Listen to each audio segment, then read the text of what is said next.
Namaste. Good afternoon, everybody. Can you hear me, please? Can you hear me? Yeah.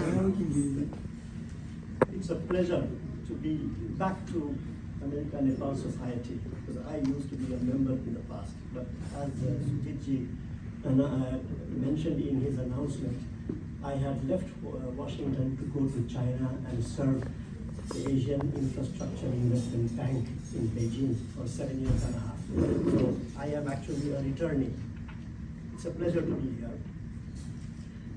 I would also like to thank ANS, particularly Sujitji, for inviting me to this to give this talk, and Dr. Shant Thapra for actually helping me reconnect with ANS.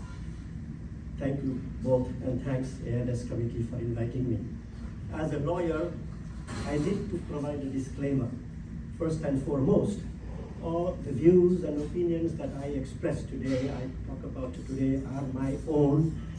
They have nothing to do with the institutions with which I was associated. Now, Sujitji has already mentioned, but anyway, my topic today is going to be linking geopolitics, development, and international organizations.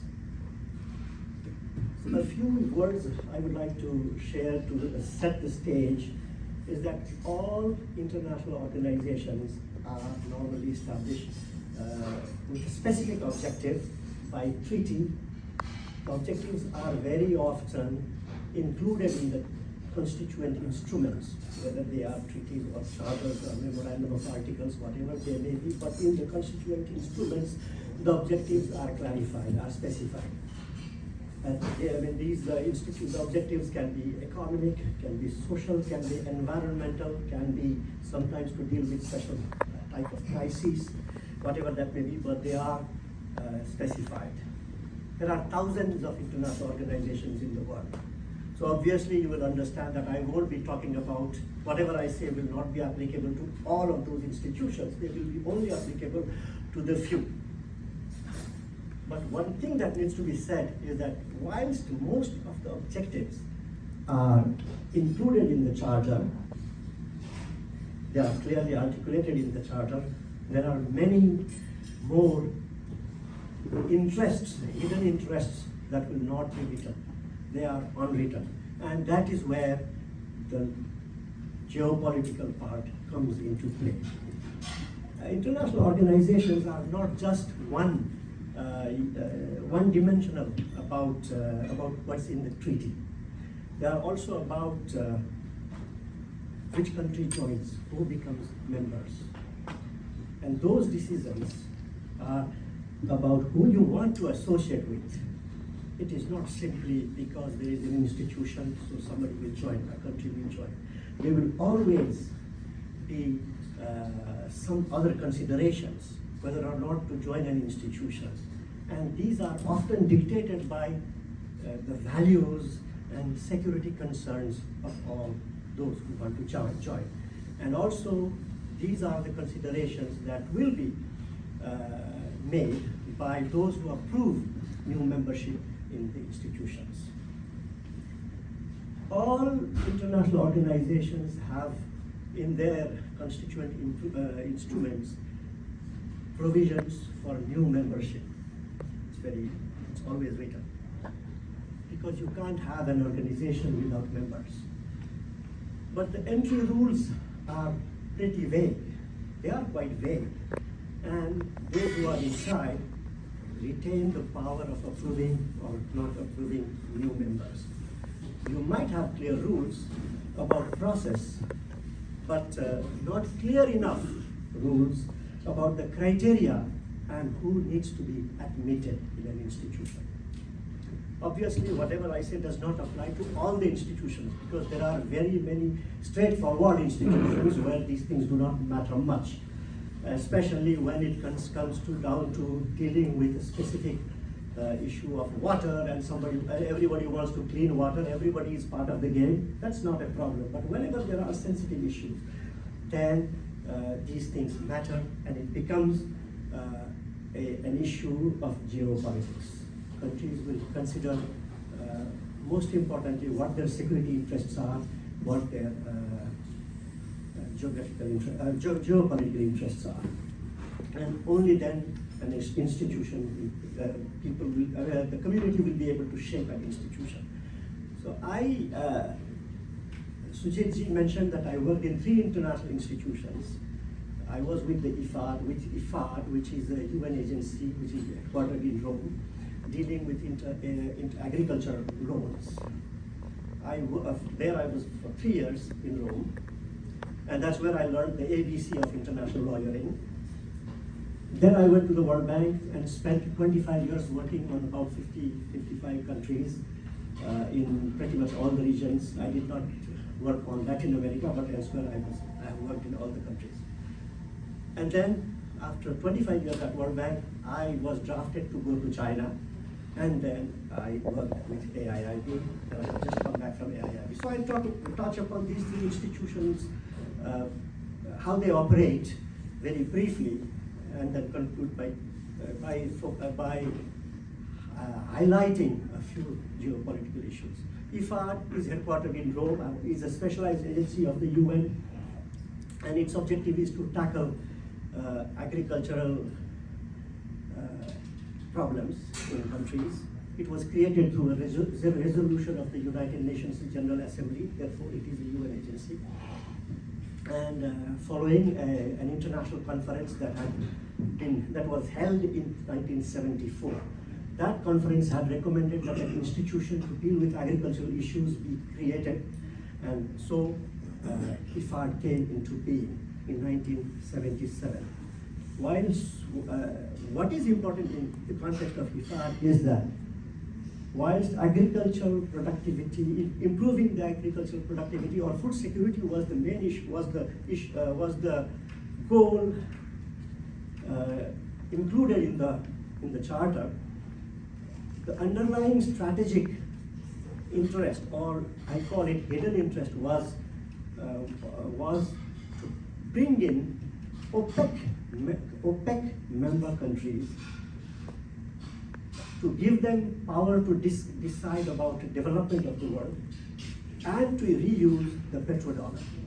That was the interest. But this is not something that you will see in the charter. You will see in the charter that it was basically agricultural productivity and food security improvement.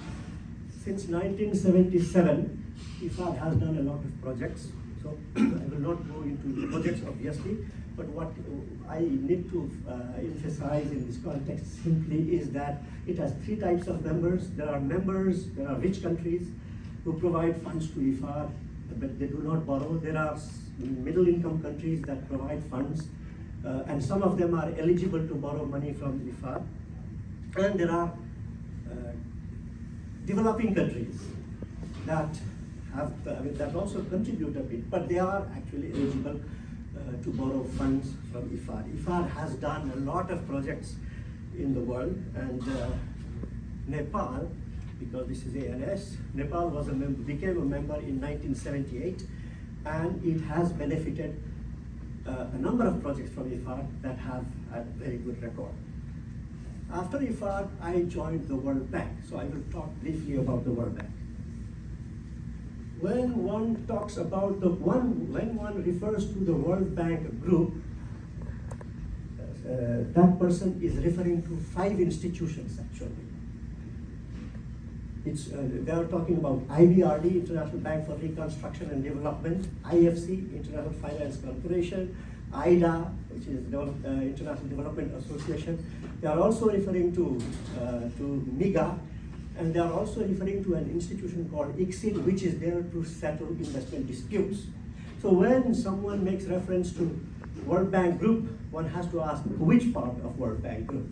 But anyway, let's talk about IBRD. IBRD, the first institution which is part of the World Bank Group, was created in 1946. It was immediately after the United Nations, pursuant to an agreement that was signed in Bretton Woods in New Hampshire, US. And because the agreements were signed there, it's always referred to as the Bretton Woods system. And the International Bank for Reconstruction and Development, IBRD, was there to help Western Europe actually rebuild, because they had been devastated by the Second World War. And that is why the first loan that IBRD provided was to France. That was I think about $250 million. In real terms, I think it is the largest loan that World Bank has ever provided so far.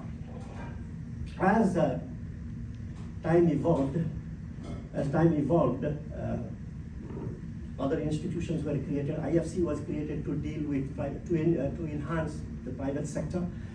IDA was created to help poorer countries to get soft loans. And we also have to understand that at that time, many new countries in Africa and in some other continents had become independent. Therefore, the number of countries in the world had increased, and these types of countries needed to be catered to. So IDA was created. They also created an agency called ICSID, because investment disputes had become, there were a lot of investment disputes in the world, and an institution credible enough to resolve those had to be created, and ICSID was created. And the last but not least in the World Bank Group was MIGA, which is an agency which provides a guarantee. It's a guarantee wing of World Bank Group. There are different institutions have different types of membership, but I will not go into those details. Just to say that a total of about 196 members countries are part of the World Bank. World Bank did a great job, obviously, because in 76 years of existence, and they dealt with so many challenges. There was one issue, though, that was pending. Many countries, particularly from the non-Western hemisphere, always thought that they did not have enough voice. So the lack of voice was an issue, and in different forums, countries wanted to have something where they had more say. That's where the idea of AIIB came into being. The idea was germinated by the president of China, but it was supported by India, Brazil, and many other countries. In other words, with the spirit of countering the prevailing model that existed in the world, in which many countries were not able to voice their concern, a different kind of institution where those countries had better say had to be created. So AIIB, Asian Infrastructure Investment Bank, was created in 2016, and it is headquartered in Beijing, China. AIIB focuses on infrastructure, but in Asia, infrastructure in Asia, the name itself indicates Asian Infrastructure Bank. It focuses on infrastructure development in Asia, but it has a worldwide coverage. It has countries like Brazil, Argentina, members in Western Europe, etc. It's at the when AIIB was created, BRICS Bank that everybody talks about, Brazil, Russia, India, China, and South Africa Bank was also being created at the same time. You have to understand that these things were being created in the same region by more or less the same country groups in order to counter a system that had existed for about 7 decades. So, as of 2023, AIIB, as of end of 23, AIIB had about 109 members globally, including Brazil and Argentina and all over the world. It's a AAA rated institution. It has a permanent observer status at the United Nations, and the governance structure is more or less similar to what World Bank has, except that at AIIB it has something called an independent advisory panel, which also provides oversight. So it deals with sovereign as well as non-sovereign issue. This point is important because at World Bank you have IBRD dealing with one thing, IDA dealing with another, and IFC dealing with the private sector. Whereas AIIB, you have the same institution which is mandated to provide sovereign as well as non-sovereign loans. Again, as another important feature is that at World Bank you have what they call Part 1 and Part 2 countries. Part 1 and Part 2 countries are basically differentiated based on their economic standard. In AIIB, there is nothing like that. They have what they call regional and non-regional countries. To give more focus to Asia, those countries that were the founding members have slightly better say in terms of policy making, or at least more votes in terms of policy making, as opposed to those who are not from the region and those who joined later. So this is a unique feature that does not exist in other institutions, and it needed to be mentioned. So as I said, it's an infrastructure bank. So most of its investments have been in the infrastructure sector, but it has also provided done other types of investment during COVID for flood and many more. In other words, infrastructure has been defined is being defined as broadly as possible. Why is AIIB relevant for Nepal? Could be a question, because again, this is a Nepal, those who are interested with Nepal. AIIB provides infrastructure financing, loans for infrastructure, and Nepal needs infrastructure. Therefore, being part of AIIB for Nepal is an important matter. It is important. And for the information of everybody, Nepal is a founding member. So now at this point, having talked about all these institutions, at this point I think it will be better to also, it will be interesting to say two things. One is AIIB has 109 members. United States is not a member, and Japan is not a member. These two economies not being member is an important element. So that's why we need to also understand the mechanism and the geopolitical concerns that countries have while applying for membership in these institutions. There are basically two mechanisms to become a member. First, one becomes a member because there is shared interest. Like I mentioned earlier, if you are interested, if all the countries are interested to save forest, there will be an international organization dealing with saving forest. They will all become member. It's straightforward. But there are also, in the process of membership, there is also this process called screening process. And screening is always, you don't have all the rules. You do not know how you screen, who you want to be associated, who you want to bring in, who you do not want to bring in are important issues, and that happens during membership, and that's also called this, that's commonly referred to as membership politics. When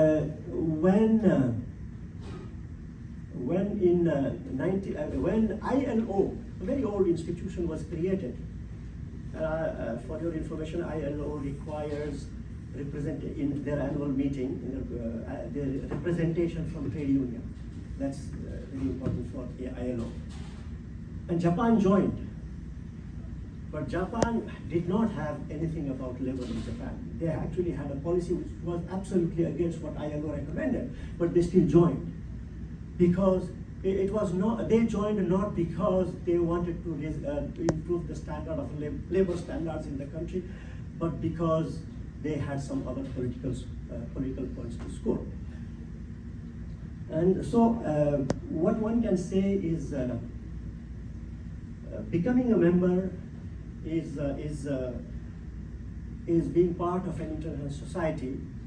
Membership is how you structure the international society, And the decision to join any institution is depends on two things. One is whether or not you want to be associated with the other members. Second, whether or not the subject matter that the institution is trying to cover is of interest to you. These are the two questions. Most of the time, the political interest dominates.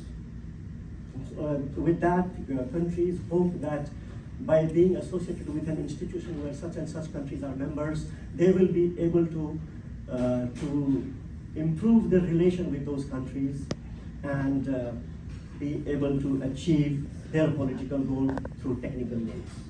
Now, I would like to make 3 points. In the formation of international organizations, 3 points can be made, in my view. One, geography is not enough to define a regional grouping. Geopolitics is the one that matters. Like, as a comparison, just as an example, BRICS, which has been being talked about for some time and which has recently also increased its membership,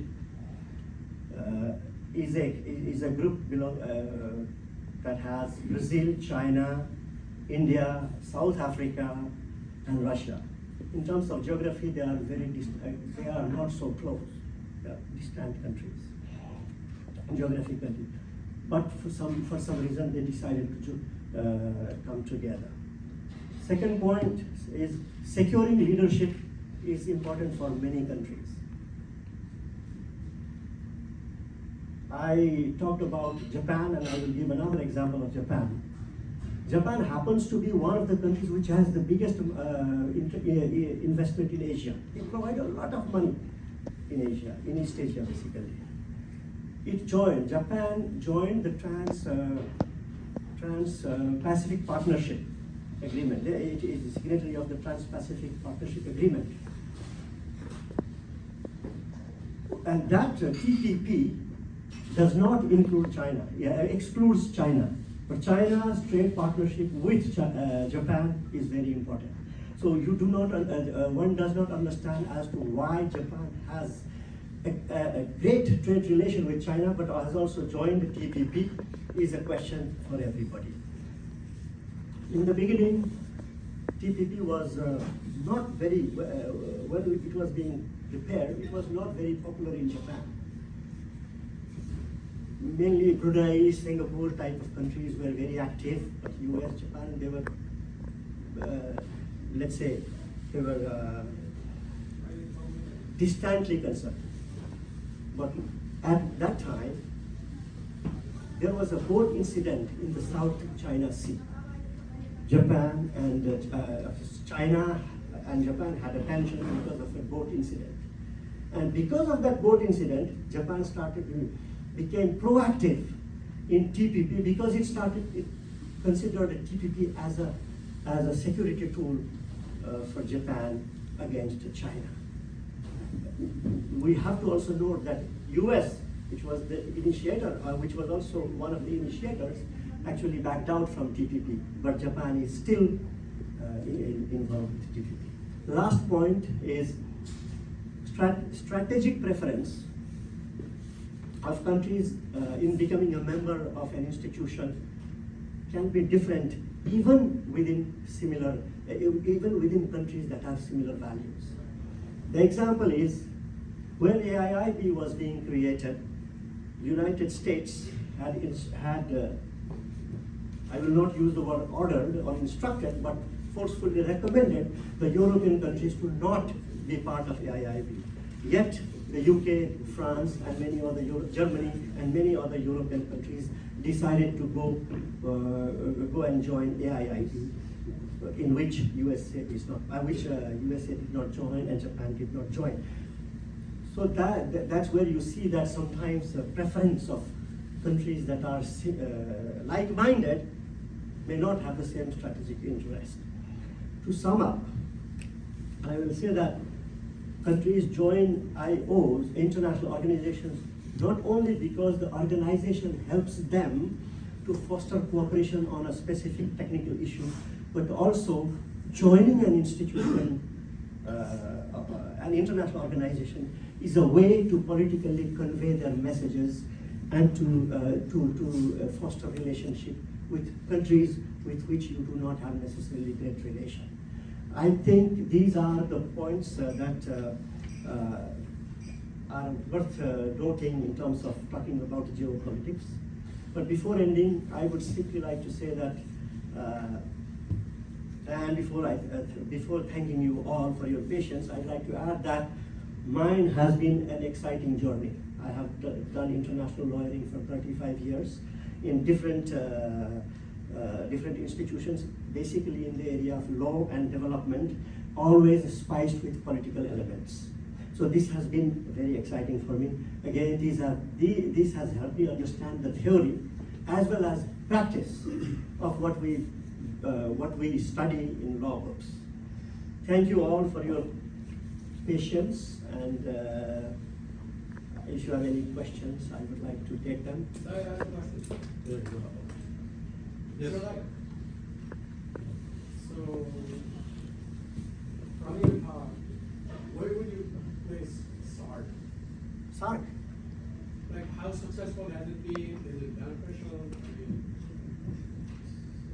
SARC, for those who do, I mean, I'm sure from Asia they know, maybe everybody knows, but I will still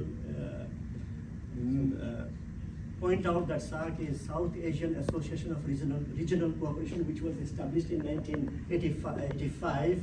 It is headquartered in Nepal. It is still there, but it has become, in a sense, defunct in the sense that SARC had a problem from day one.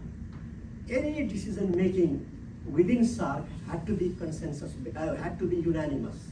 It was not majority voting. So some of the countries inside the SARC region were never in a position of saying yes to everything, because there are, and we are talking about actually about India and Pakistan relation. That's why SARC exists. It has,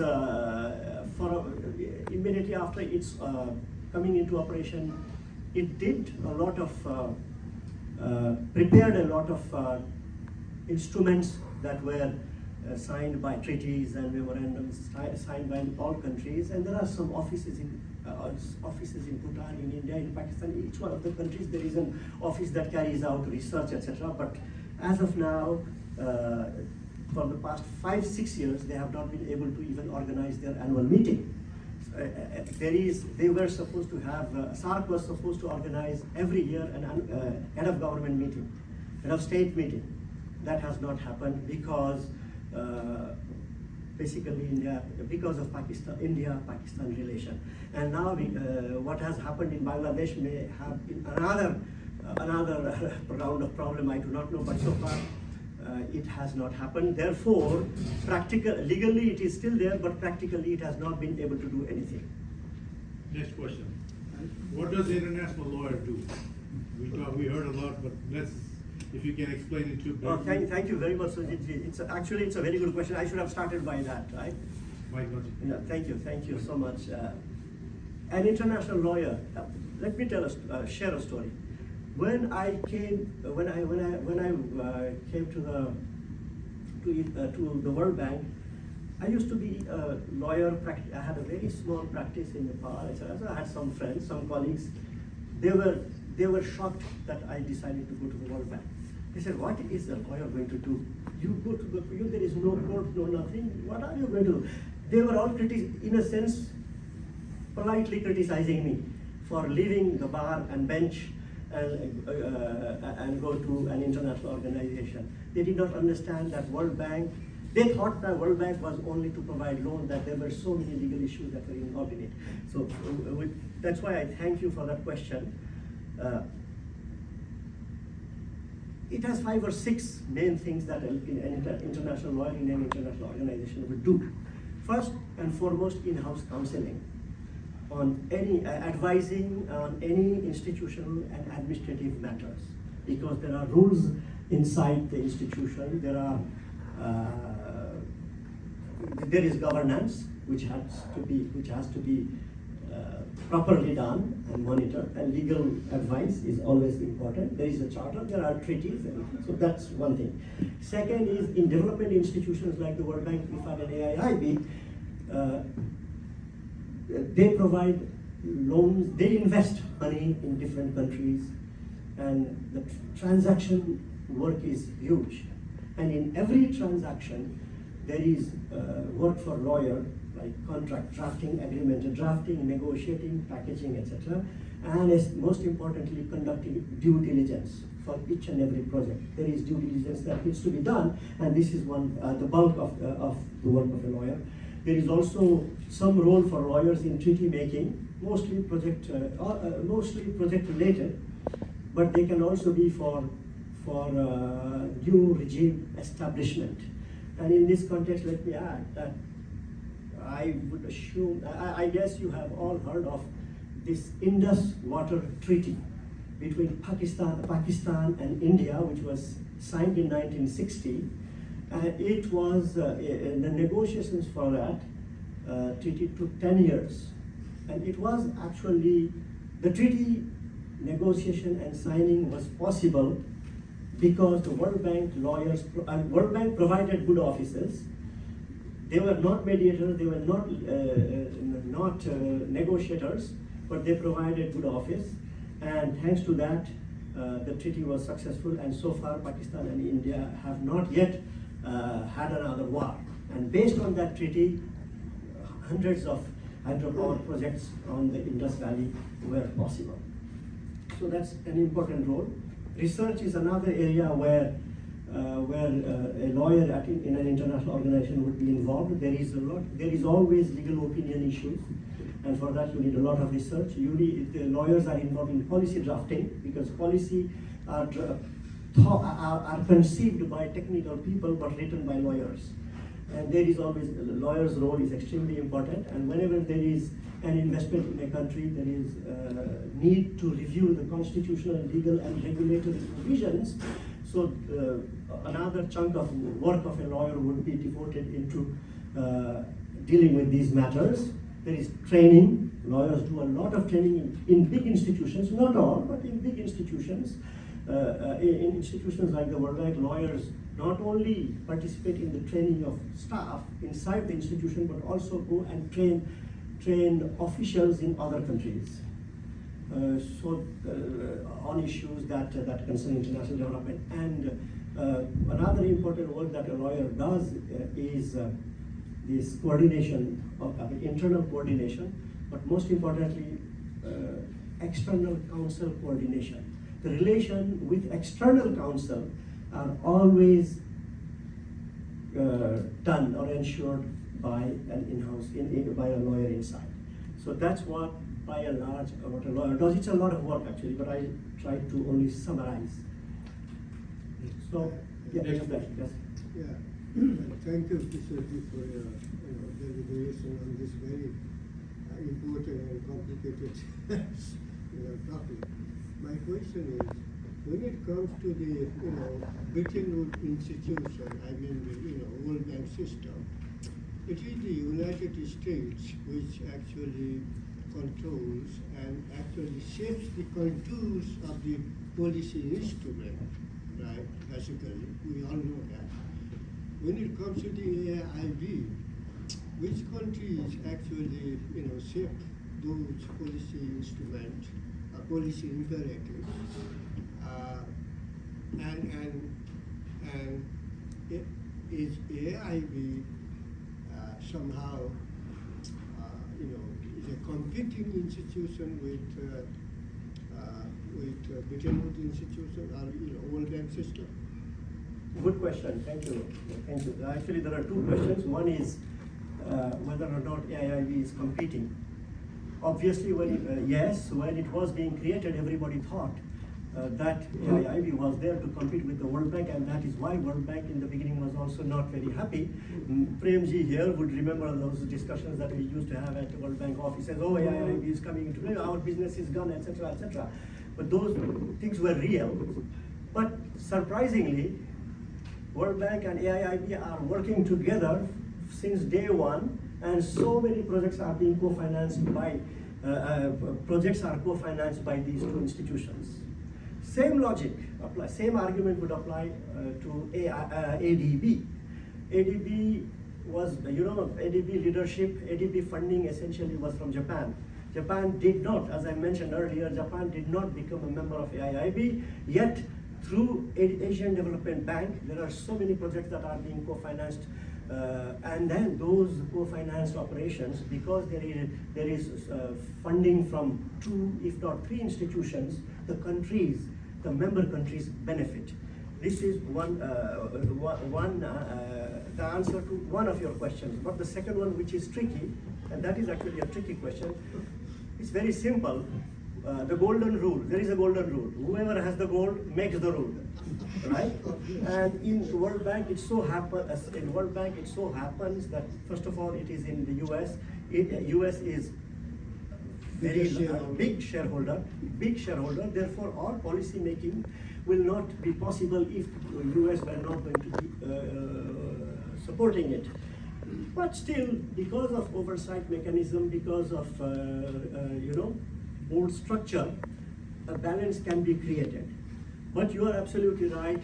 The country which has the largest share, although it will not devise or it will not be designing any policy, no policy will be possible if the big shareholders were not happy with it. Same logic applies to AIIB. In World Bank, now I think US share is about 17–18%. At AIIB, China's share is 27.5%. So naturally, AIIB also, I should not be saying this because I believe I am being recorded, but there is also some level of influence. But that goes without saying. Every institution, whenever that is created, there is an interest. And this is why I started by talking about what is written and what is not written. And in my view, what is written is less important. What is not written is more important. Thank you. Thank you. Any other questions? Otherwise, I would like to really thank you for your patience. And so I apologize for my hither and thither statement. But otherwise, thank you very much. It was very kind of you. And it was a pleasure to be here.